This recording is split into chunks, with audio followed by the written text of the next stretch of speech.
Another release from Quicks. No? Reminiscent of Evangelion. Tapos with Quicks daw, yan, lagi may number 63. Kasi Philippines. Yan. Sa photos, medyo hindi ko siya na-appreciate, pero yun nga, kapag nakita mo siya in person, for those who are familiar with mga action figures, yun, it has the same feel. Tsaka, in my opinion, tumaas yung quality ng gawa. Ganda.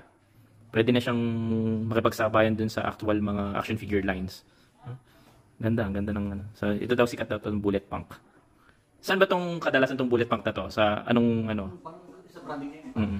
Ganda, ganda. Tapos ito yung mga accessories yun. So, you get extra hands. Ganda ng baril na to. Tapos ito, very Filipino, no? Yan. Tapos may pet dog. Cute. Ganda. Ganda ang quality actually.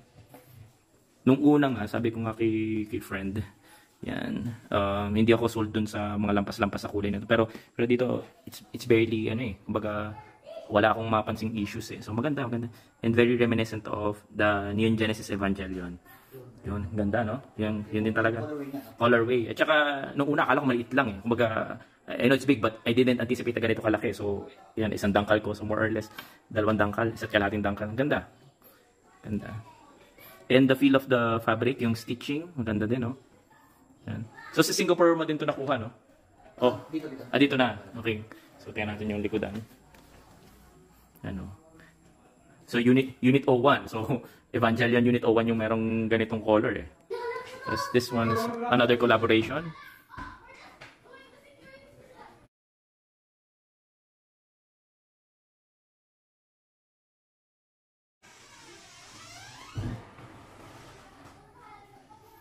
Yan, kanyang marking sa ilalim. Ito ay one of the sought after, tama? Sought after na release, Another gimmick. Sige, papakita ng ating friend. Yun, no? So, I believe, pwede mo siyang ilagay dito, makakasya. Tapos, para kita lang yung ulo niya. Sige, pwede nating i-fit, siguro, kahit naka-standing pose. Yan. Pwede, no? So, ganyan. No? Ganda. So, you would definitely have the feel of the Hulkbuster, no? Ganon yung vibe. Ang astig. It really makes me want to collect na rin. Naks, pera muna. Anyways, yan, napakasulit na investment. If you were to ask me, nung una, inisip ko, sabi ko, is it really worth it? Pero, kailangan ma-appreciate mo siya sa personal So, yan. Ganda.